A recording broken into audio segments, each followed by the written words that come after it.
आज की कहानी एक मज़ेदार हाइस्ट के बारे में है। कहानी की शुरुआत जॉन नाम का व्यक्ति जो एक प्रोफेशनल सेफ क्रैकर है और उसके लिए दुनिया में कोई भी वॉल्ट या तिजोरी खोलना बड़ी आसानी सा काम है। एक बड़ी चोरी करने के लिए जॉन इटाली जाता है और वहां से अपनी बेटी स्टेला को फोन करता है और उसे बताता है कि वो इटाली में है और ये उसका आखिरी काम है। इसके बाद वो पूरी तरह इन कामों से रिटायर हो जाएगा। जॉन इटाली में अपने साथी चार्ली से मिलता है जो पहले भी जॉन के साथ काम कर चुका है। चार्ली अपनी टीम लेफ्टियर, सेट और हैंडसम रॉब से मिलता है और हाइस्ट का प्लान करता है। इटाली में कुछ दिन हुए चोरी में जिसमें $35 मिलियन का सोना चुराया गया था। उस सोने को चोर के घर से चोरी करने का प्लान करते हैं। अगले सीन में उनका पांचवा साथी स्टीव जहां चोरी करते हैं उस बिल्डिंग के नीचे वाली फ्लोर में हमें दिखता है। जॉन अपने साथियों के साथ जहां चोरी होनी होती है वहां के लिए निकलता है। लैल जो एक टेक्नोलॉजी एक्सपर्ट है स्टीव को तिजोरी के कोऑर्डिनेट्स बताता है। स्टीव उन कोऑर्डिनेट्स की मदद से छत के दीवार में जहां तिजोरी रखी हुई होती है उस जगह को पेंट करता है और वहां पे बॉम्ब फिक्स करता है और उसी जगह पर नीचे वाली फ्लोर में लेफ्टियर भी बताए हुए जगह पे बॉम्ब फिक्स करता है। जैसे ही बम फटता है पूरी तिजोरी नीचे पानी में गिर जाती है। अगले पल हैंडसम रॉब और लैल चोर को भटकाने के लिए उन चोरों को अपना पीछा करवाते हैं। चोरों को लगता है कि वो तिजोरी उस बोट में है और वो उसका पीछा करते रहते हैं। जॉन जो एक तिजोरी खोलने में एक्सपर्ट है बड़ी आसानी से तिजोरी खोल लेता है और वो एक एक करके सारा सोना अपने साथ ले जाता है। जॉन और उसके साथी चोर और पुलिस को भटकाने में सफल होते हैं और वहां से चोरी करके निकल जाते हैं। जॉन अपने पूरे साथियों के साथ इस चोरी का जश्न मनाता है। चोरी के बाद जब जॉन अपनी टीम के साथ $35 मिलियन का सोना लेकर वहां से निकल रहा होता है कुछ लोग उन पे अटैक कर देते हैं। स्टीव जो उनका साथी है अपने ही टीम को धोखा दे देता है और सारा सोना ले लेता है। स्टीव जॉन को शूट कर देता है और उसी पल हैंडसम रॉब स्टीव से बचने के लिए पानी को ब्रिज में गिरा देता है। पानी में गिरते ही उनके कार में बचे हुए ऑक्सीजन टैंक के कारण चार्ली और उसके साथी बच जाते हैं। स्टीव अंधाधुंध फायरिंग करता है लेकिन पानी के स्तर पर सिर्फ जॉन की लाश आती है। इसे देखकर स्टीव समझ जाता है कि उसके बाकी साथी भी मर गए होंगे। कुछ दिन बाद चार्ली जॉन की बेटी स्टेला से मिलता है। स्टेला कहती है कि उसी की वजह से आज उसके पिता उसके साथ नहीं है। चार्ली बताता है उसके पिता का कातिल स्टीव लॉस एंजलिस में है और उससे बदले लेने में उसकी मदद चाहिए। स्टेला इस काम के लिए मना कर देती है और उसे जाने के लिए कहती है लेकिन कुछ वक्त बाद स्टेला चार्ली को फोन करती है और कहती है कि अपने पिता का कातिल का वो बदला लेना चाहती है। अगले पल चार्ली अपनी टीम के बारे में बताता है। पहले लायल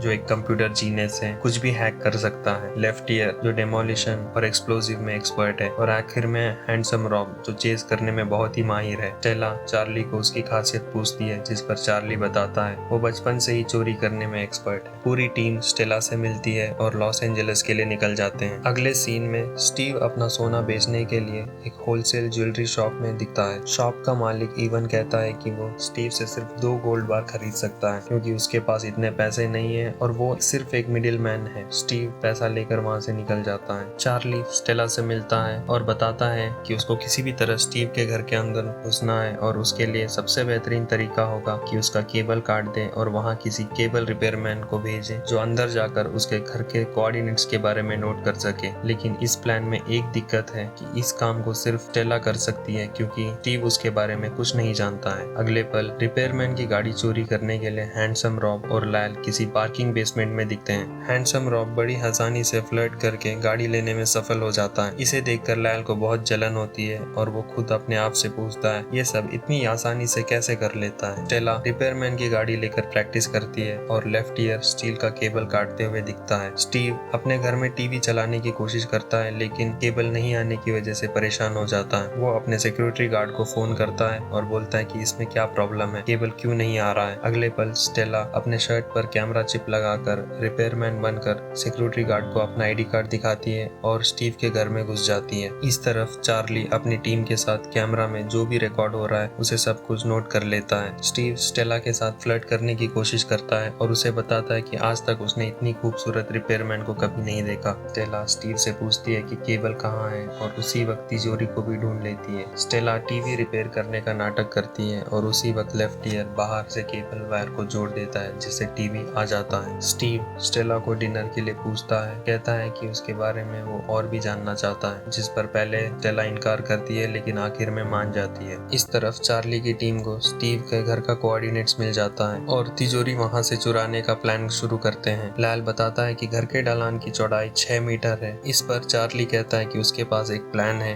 क्यों ना कार सीधे घर के अंदर ले जाए और वहां से तिजोरी कार में चुराए। चार्ली अपनी टीम के साथ कार में प्रैक्टिस करता है। लाल पूरे सिटी के ट्रैफिक सिस्टम को हैक करने की कोशिश करता है ताकि चोरी वाले दिन सारे सिग्नल को वो ग्रीन कर सके और वहां से वो आराम से निकल सके। दूसरी तरफ लेफ्ट ईयर एक्सप्लोजिव से धमाके करने का अभ्यास करता है। कार को तेज चलाने के लिए चार्ली हर कार का वजन कम कर देता है। इसमें हैंडसम रॉब एक मैकेनिक को लाता है जो पहले भी रॉब के साथ काम कर चुका है। कुछ वजन कम होने के बाद कार बहुत ही स्मूथ और तेजी से चलने लगती है। अगले पल स्टीव उसी होलसेल ज्वेलरी शॉप में दिखता है। बातों ही बातों में दुकानदार गलती से ये कह बैठता है कि कुछ दिन पहले इटाली में $35 मिलियन के गोल्ड बार चोरी हुए थे और उन पर भी ऐसे ही निशान बने हुए थे जैसे इस गोल्ड बार में है।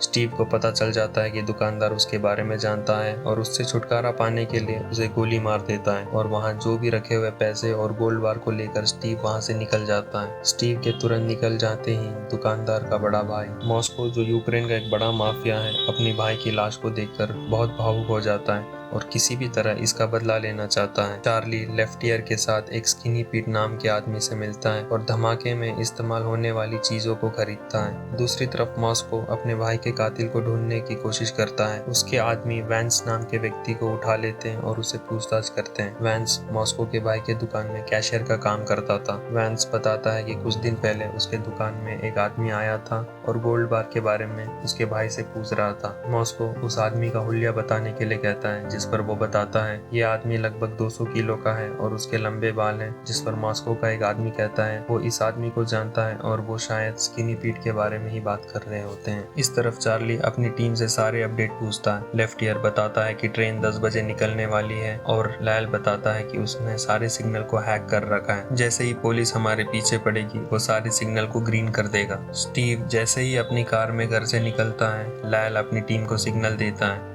लेकिन चार्ली जैसे ही स्टीव के घर पहुंचता है उसके पड़ोस में एक बड़ी पार्टी हो रही होती है, जिसे देखकर वो पूरी तरह शॉक हो जाता है। चार्ली प्लान कैंसिल कर देता है क्योंकि वहां बहुत सारे लोग हैं और उनको पता चल सकता है। प्लान कैंसिल होने के बाद स्टेला स्टीव के साथ डेट में जाती है। स्टीव स्टेला के साथ फ्लर्ट करने लगता है और कुछ पल बाद स्टीव को पता चल जाता है कि स्टेला जॉन की बेटी है। स्टेला को खतरा महसूस होता है और वो अपनी टीम को सिग्नल देती है, जिस पर उसकी पूरी टीम वहां आ जाती है। चार्ली स्टीव को पंच मारता है और कहता है कि वो कितनी भी कोशिश कर ले उसके नाक के नीचे से वो सारा गोल्ड चुरा लेंगे और उससे बदला लेंगे। अगले दिन लायल फोन पर स्टीव की रिकॉर्डिंग सुनता है और चार्ली को बताता है कि स्टीव ने एक प्राइवेट हेलीकॉप्टर ऑर्डर किया है और वो अपना सारा गोल्ड मेक्सिको सिटी शिफ्ट करने जा रहा है। चार्ली अपनी टीम को बताता है जब स्टीव इस सोने को ट्रांसफर करेगा उसी वक्त वो सारा गोल्ड चुरा लेंगे। चार्ली की टीम नया प्लान बनाने में लग जाती है। लेफ्ट ईयर बॉम्ब फिक्स करने का काम करता है। लायल मेट्रो और सिटी में लगे हुए सीसीटीवी कैमरे को हैक करता है। चोरी वाले दिन जब चार्ली की टीम स्टीव पर निगरानी रखते हैं, उनके प्लान में एक बड़ी प्रॉब्लम आ जाती है। स्टीव बड़ी चालाकी से अपना गोल्ड ट्रांसफर करने के लिए 3 ट्रक मंगाता है, जिसे देखकर लायल बताता है कि वो पता नहीं कर सकता कि सोना किस ट्रक पर रखा होगा। चार्ली लायल को बताता है वो तीनों ट्रक के टायर का प्रेशर को मापे, जिससे लायल को पता चल जाता है कि पहले 2 ट्रक के टायर का प्रेशर सेम है, लेकिन आखिरी ट्रक में वजन के कारण उसके टायर का प्रेशर कम होता है, जिससे चार्ली की टीम को पता चल जाता है कि सोना ट्रक नंबर 128 में है। लायल पूरी सिटी का ट्रैफिक सिग्नल को हैक कर लेता है, जिससे पूरी सिटी में ट्रैफिक जैम हो जाता है और वो स्टीव के ट्रक को प्लान के हिसाब से जहां होना चाहिए उस जगह पर ले जाता है।